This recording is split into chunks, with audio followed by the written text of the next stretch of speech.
Hi, everyone. Welcome back. I am Christine Dixon of The Ordinary Sacred, and I am going to do another excerpt from Martha Sweezy's excellent book, Internal Family Systems, Therapy for Shame and Guilt. And in this one, Martha meets with a client who has a racist part. So this is a really interesting example of meeting parts in ourselves or in clients that other parts maybe don't like, and finding the self energy to get curious about them. So we'll see how Martha handles this. So it's called Lance and the Rat Man. Lance was a 23-year-old cisgender, heterosexual, English, Spanish American man who grew up in a family that used overtly racist language and engaged in racist behavior. His bipolar father had been verbally and physically abusive toward him. His mother, who was largely out of the house working or socializing, had hired women to take care of him and his younger brother. In this session, 3 months into therapy, he was feeling comfortable enough to lob a transference test by being offensive. So that just means that he is trying to see how Martha will respond. Lance says, "Are you Jewish? Because I don't want to be offensive." And Martha says, "Why? Are you going to say something anti-Semitic?" And Lance says, "As my dear departed maternal grandmother would say, there are certainly good Hebrews." And then he pauses and says, "Joking, it's just that you people love Blacks and Asians, and I don't. Just saying." Martha says, "I thought your mother was a Sephardic Jew." Lance says, "I told you that?" And Martha nods, and he says, "Well, yeah, she converted and ghosted her family. Not my problem." So it seems that some part of Lance had told Martha about his mother's ethnicity. But she says, "I had many other hints of dissociation between parts in his system." So sometimes, when our parts are so separated from one another, they can have a bit of amnesia about what other parts have said. So it's possible that Lance may have dissociative identity disorder in the past, called multiple personality, where the parts are so distinct that they may come out and say things and then other parts don't remember it. So Martha says, and just a side note on that, usually when someone does have DID or these just very separate personalities that aren't aware of each other, it's an indication that there has been pretty severe trauma or abuse in their past. Martha says, "I assume there is something important in this for you, Lance. What is it?" So she's staying focused on him and curious about him. Lance says, "I want to be able to be myself here. I'm not politically correct. Can you take it?" So again, it's kind of this provocative part, trying to test Martha. Martha says, "I hear this as a passive into active transference test." So he's just kind of lobbing it, and then he's being more direct about it. "Lance is casting me in the role that he had as a child when he faced aggressive adults. I assume his protectors want to see how I manage this behavior." So he may have, had parts of him when he was younger that created something that was not considered okay to his parents. And it sounds like the father responded by physically abusing him, and the mother was very neglectful.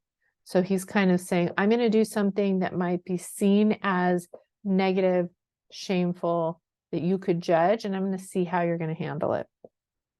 So Martha says, "If I can be straight with you," and Lance nods. She says, "From my perspective, the important point in therapy is how you take what goes on in your own head. When you say you want to be able to be yourself, I'm guessing that you mean you don't want to sanitize or censor your thoughts and feelings for my sake. Is that right?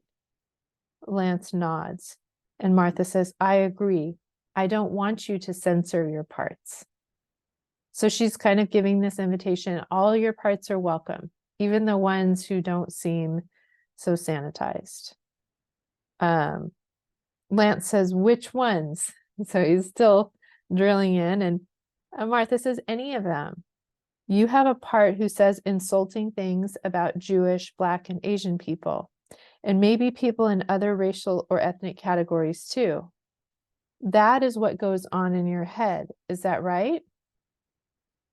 Lance nods.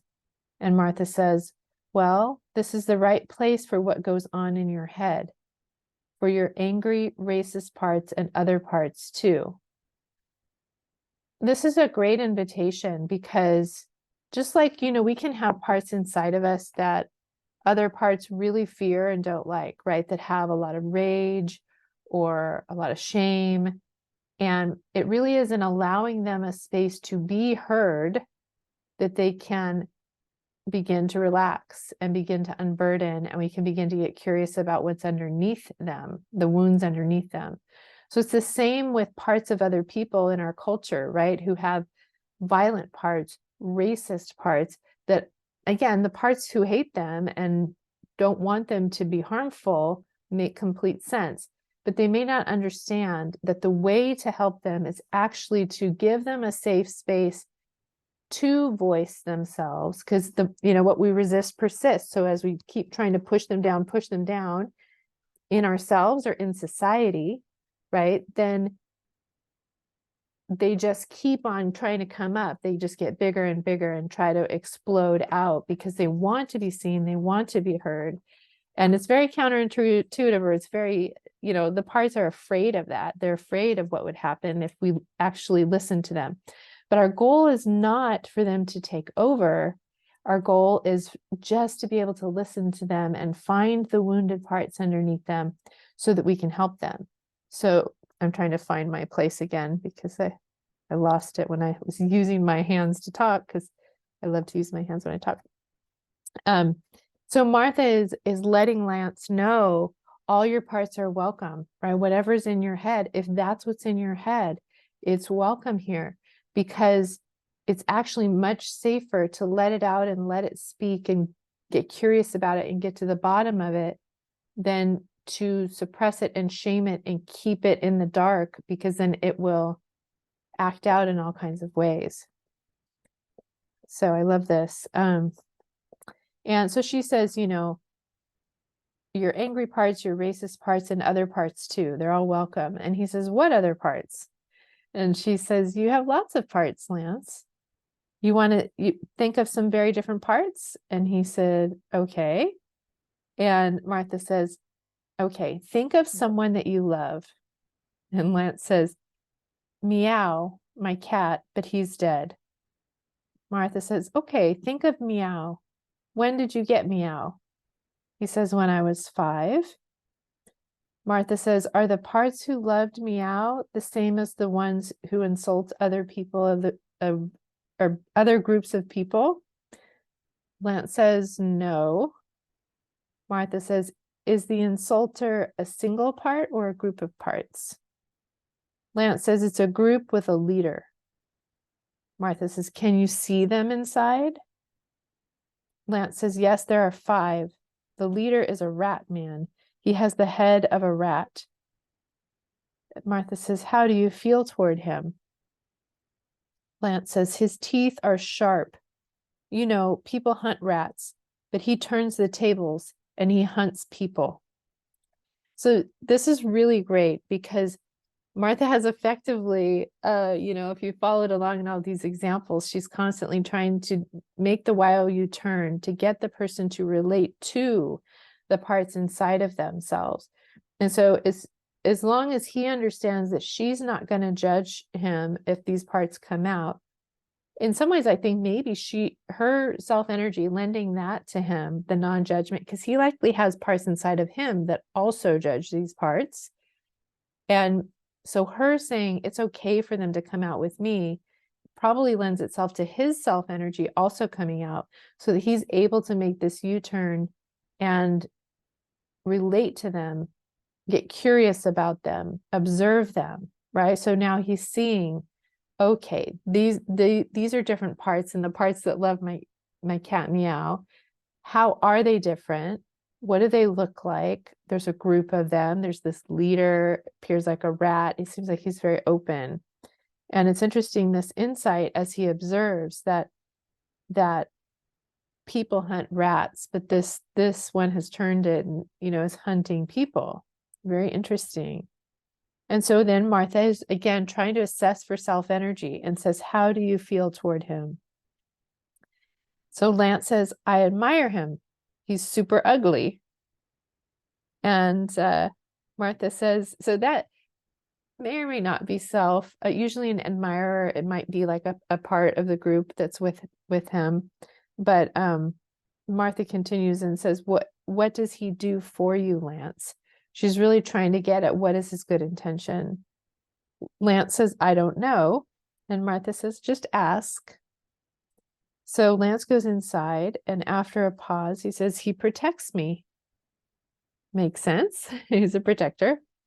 And Martha says, from who? And there's a long pause. So Martha asks, is it okay to say who? Lance says, my father. That's what he says. So the rat man is saying he protects Lance from his father.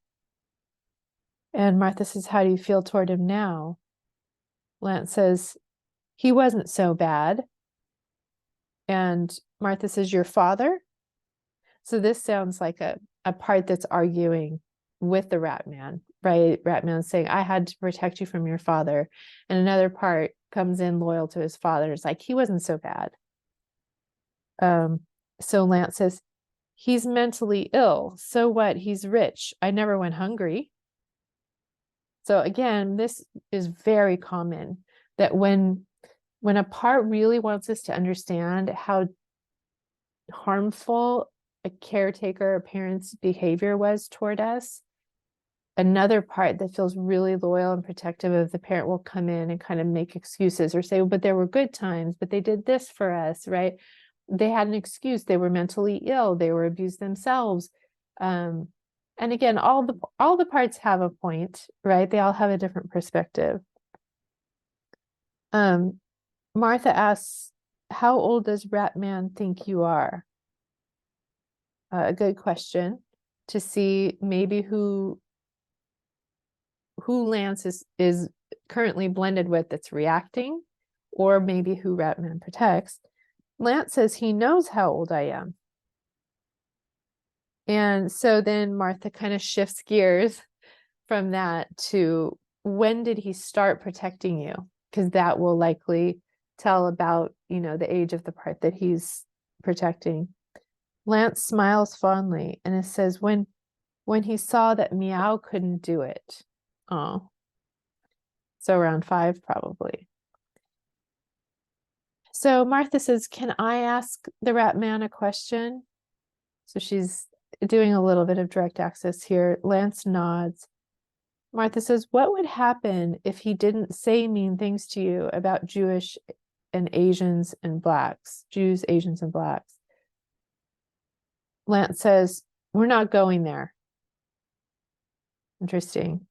So she kind of hit a wound there, right? Like, what would happen to you if you didn't do this? And it sounds like there's some resistance. Martha says, okay, we won't go there until he agrees. Rat Man is the boss.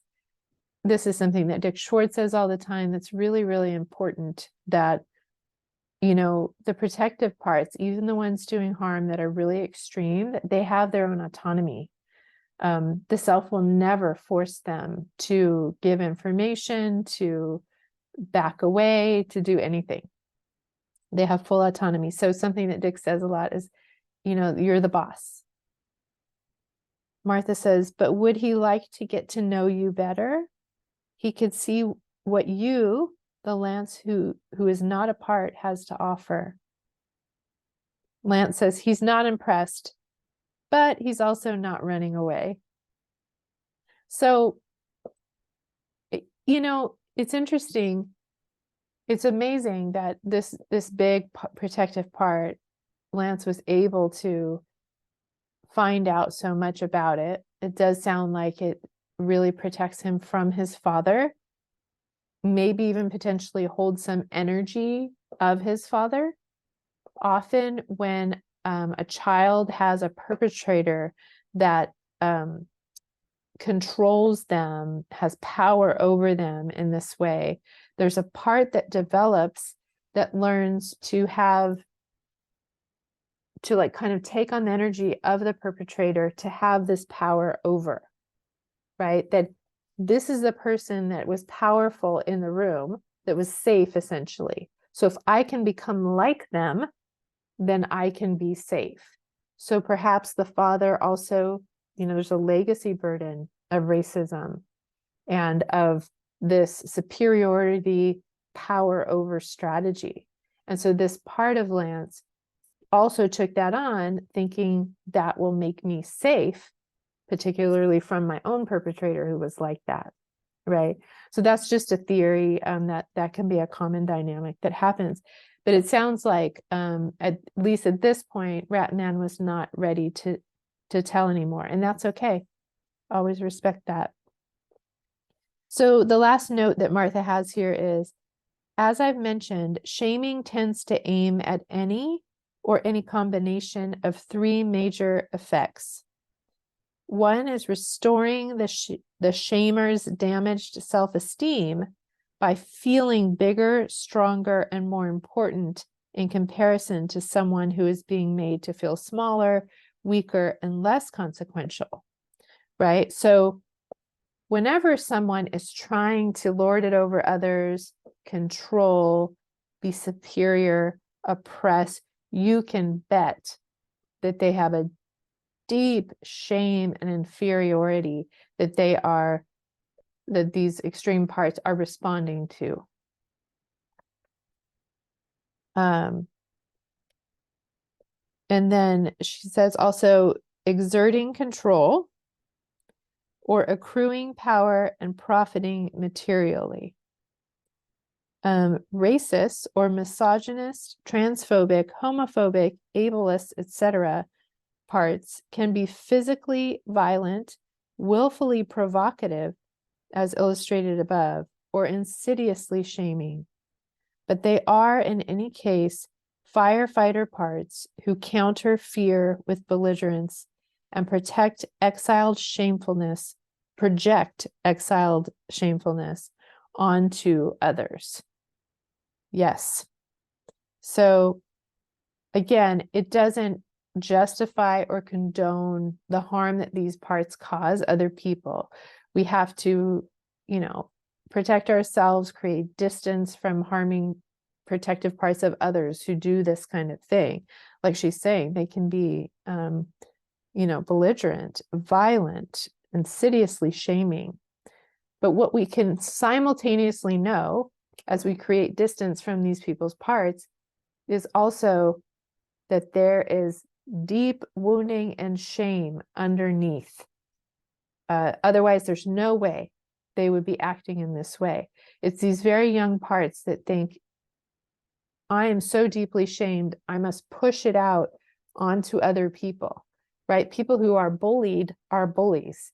So when you see kids, on the playground bullying other kids, it's likely that they're being bullied at home, right? There's this desire to push the shame off of ourselves, and then a strategy often is to push it onto other people, unfortunately.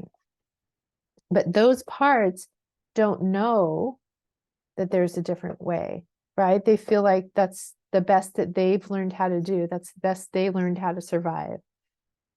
But the hope in IFS is that there is one, even inside of them, even as terrible and horrible and harmful as those parts are, there is still a core, loving self who can reflect back the worth of their vulnerable parts. And that is the way to find healing in their system. So with perpetrators, when we shame them, it's okay, I think, to separate them from society, create distance, to create, safety for everyone involved. But when we put more shaming and punishment upon them, it only makes their core wound bigger and their active perpetrator parts bigger, right? It really is in going and healing, finding what they're protecting and healing that, and having them feel the love and attachment of self inside, that those big protectors will be able to relax. So that's why I really believe in restorative justice rather than retributive justice, right? I have a video on that, of my kind of rant, anti-authoritarian rant on the justice system, if you want to check that out. But I hope you appreciated that. It was a really interesting example, kind of working with a perpetrator racist part. If you have any comments about it or any questions, please feel free to leave them in the comment section below.